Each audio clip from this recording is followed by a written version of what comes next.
everybody, welcome to the Grand Prix review. Sorry for that little glitchy start as well. The internet must be playing up once again. But hello everyone, welcome to the Grand Prix review for what has been actually a very exciting Grand Prix that we've had here for the Qatar Grand Prix. The first ever Qatar Grand Prix we've had. It's the first of a 10-year contract that runs from 2022 to 2020, sorry, from 2023 to 2033. But that is because also we've held a race here this year because of the COVID pandemic, and we've had to just sort of hold off on a race in 2022 at this circuit because of the Qatar World Cup. But I'm not minding, you're not minding either. But after the race today as well, admittedly it was a bit follow my leader for the beginning as well. It wasn't exactly that great. And then bang, as soon as we got past the first stages, the pit stops, the race just went brilliant. And literally, it went bang several times, I think we can say, throughout the race. Let's go to the chat immediately. If I've hit the right button, there we go. It's a bit dodgy, but hello. Synthil says, hey, chaos. I liked the race. Nice battles and punctures. I did too. It was a great race. It seemed to be a good track after all. It did, but the opening lap was a bit of a mess, wasn't it? You could see it was a MotoGP circuit. The width wasn't as big as it usually is for Formula One cars. You can definitely tell it's a bike circuit rather than an F1 circuit, but it was absolutely fantastic as well. Let's go through, first of all, the top three. As you can see here, Hamilton, what a run for Hamilton today. Pole position, 102, taken victory, 102 as well. And going forward, Max Verstappen, second. He did get the fast lap in the end, a 1:23.196, but look at that. Fernando Alonso in third place as well. Alonso finally back on the podium, his first year back in Formula One, and he did a remarkable job, I thought, this week as well. We've got Fernando Alonso actually now talking with Simon. Talk with you on the way to the press conference. Many congratulations. What a fantastic drive. How was that for you?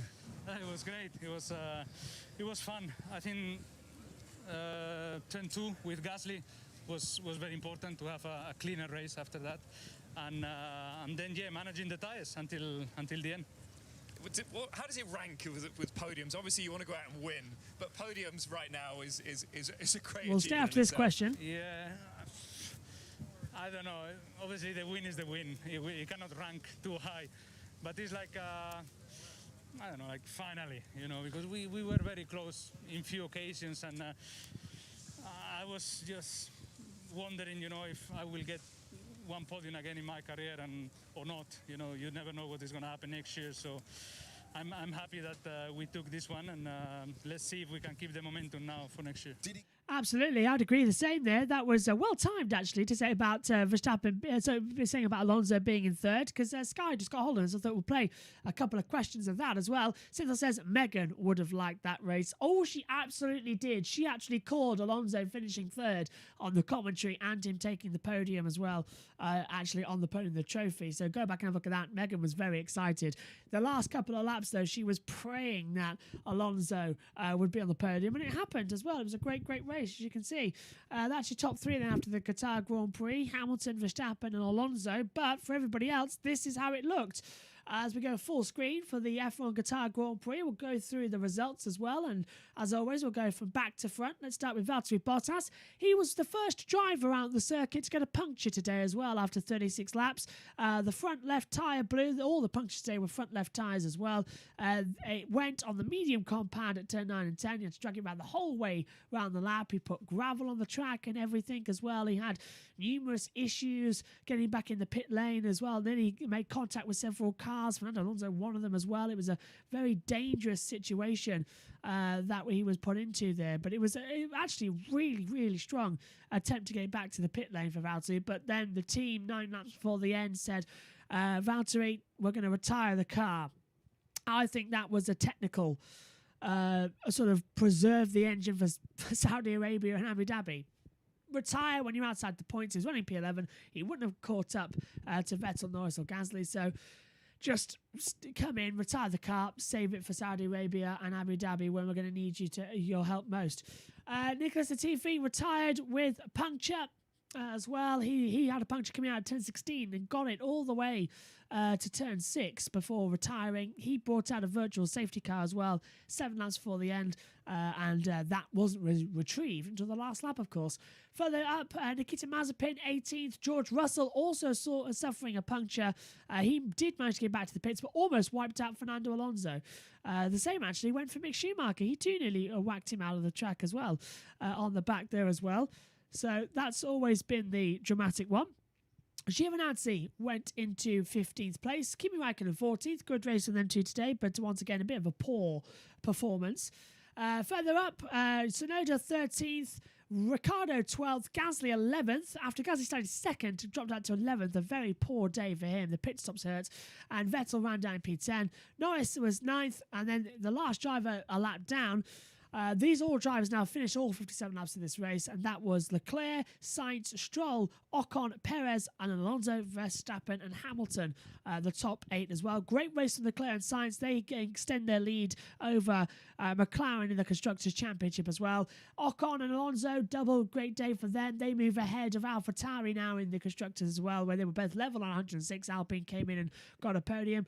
Verstappen also, good day. He got that point as well. He's 8 points now in the championship. That's even better, but Hamilton definitely the king of today. And I would also throw in Fernando Alonso. And well done also to Sergio Perez. Started this race 11th, finished in P4 as well. I'm being told by Ted Kravitz over my earphones that Helmut Marko is also in trouble because he's spoken to Spanish TV and he is also disrespected, quoting, "It's ridiculous. You know, the FAA can't control their own marshalling systems. They are highly incompetent on the shoulders of the sport and the drivers as well. Unbelievable." So Helmut Marko, speaking Spanish television there, is also going to be annoyed. I think Christian's going to talk now with Sky. If you want, Is Helmut following you to the stewards then? No. Why? Well, he's been pretty fruity in what he's been talking about. FIA are hiding their incompetence on the shoulders of the drivers. Sorry. Look, I'll just disappear. Yes, good idea. Ted's gone. No, look, some comments were made, I think, in our interview earlier where you asked me about the marshalling, and I'd like to make it clear, look, marshals do a wonderful, wonderful job, and their volunteers, they do a great job. And my frustration in what I voiced earlier wasn't at marshals, it was at a circumstance. And so if any offence was taken by any individual, then obviously I apologise for that. But Okay, so that was Christian just voicing his disapproval of the FAA, but not the marshals themselves, and also that's what's happened there. As we had that, Christian Horner was called to the stewards, as you heard, for that incident. He's speaking with Sky F1 in the pre-show as well, and he sort of disrespected the FAA. He was called to the stewards for it as well, and it sounds like what Ted says as well, speaking Spanish television, Helmut Marko could be just as much trouble. So that's an interesting thing coming in. Let's go to the chat then quickly as we've finished the main part of it. With Synthel saying, why do you think Red Bull pitted Perez? They sort of thrown away a podium. Yeah, unusual for them to pit. They wanted him to go for the fastest lap, I suppose. They didn't know the virtual safety car was going to come out and Verstappen could then go for the fast lap themselves. They wanted to take it away from Hamilton at that stage when they pitted Perez. There was no virtual safety car. So it was just a missed gamble there for Red Bull. It should have gone there. Christian?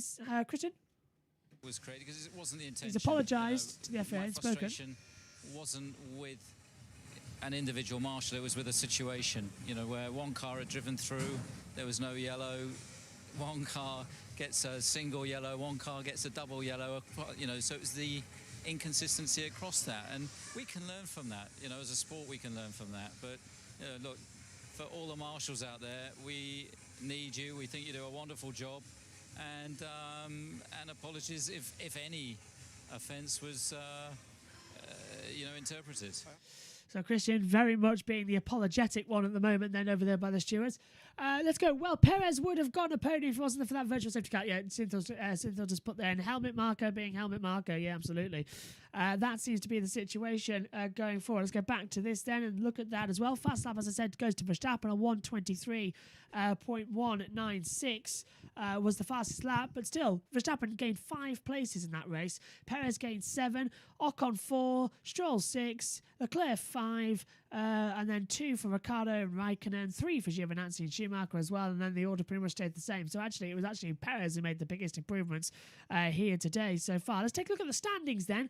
Max Verstappen 351.5 to Lewis Hamilton's 343.5, so an 8-point gap. Then it's Bottas 203, Perez 190, Norris 153, Charles Leclerc 1 point behind him now, so Norris moves up to 5th ahead of Leclerc. He's on 152, Sainz 145.5, Ricciardo 105, Gasly 92, Alonso 77, and he now moves into the top 10. Ocon's on 60, Vettel is on 43, Stroll 34, Tsunoda 20, Russell 16, 10 points for Raikkonen, 7 points for Latifi, 1 point for Giovinazzi, Schumacher, Kubica and Mazepin still on no points as well.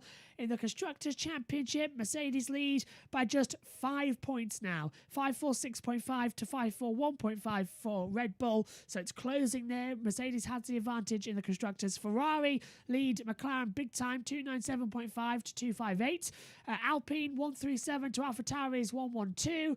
Didn't score any points today, of course, Alpine. Bad day for them. Aston Martin 77, Williams 23, Alfa Romeo 11, and Haas are on 0 points as well.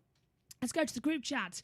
As Cyril says, I can't wait for Saudi Arabia. Have you played the track on the F1 game? Yes, I have. I've done about 20 laps on Saudi Arabia, and it looks absolutely fantastic. It took me a while to get the sweepiness in. Turn 1 and 2 is quite tricky, as well as the first sector, but after that, after the hairpin at turn 6, it is a fantastic circuit. It loops back on each other as well very, very nicely. 27 corners in total, but it is an absolutely fantastic circuit, and I cannot wait for Saudi Arabia. It looks like it will go ahead now, which is great news as well, and let's hope we can bring some positivity and some well-needed diversity to Saudi Arabia as well, like they've tried to do here in Qatar this weekend. Let me know in the next 2 weeks what you want to see on the channel, because we've got a break next week as well. We'll be catching up with the BBB Esports series as well, which I'm looking forward to. But it's been a thumbs-up race as well. Cynthia says the track is so fun to drive, such a unique track, but could be chaotic in real life. I think the same. Well, then again, I thought we'll see an actual safety car today. We didn't. We only saw a virtual. I can't wait for them to get there. And the start is very Interlagos. It's very gated off with each other. And turn 1 and 2 is quite similar to the aborted Vietnam track, so that could be something. Okay then, that is it. Us done here for YouTube this weekend and for the future for the next 2 weeks. We're off on a holiday as well. I'm going to Liverpool next weekend and having a very nice time as well on a nice holiday. And then we'll be back December 3rd, 4th and 5th with the Saudi Arabian Grand Prix for Formula 1 as well. So we'll have a very lovely holiday. Cynthia says it's probably going to be low grip. It definitely is. Have a lovely holiday for the next 2 weeks. Join us on the Grid Network in about, I think, half an hour's time. And we'll be back in 2 weeks' time. It is Lewis Hamilton who brings the gap down to 8 points, where just 7 days ago the gap was stood at 21. An amazing comeback from Hamilton. Verstappen becomes the hunted. Hamilton is the hunter.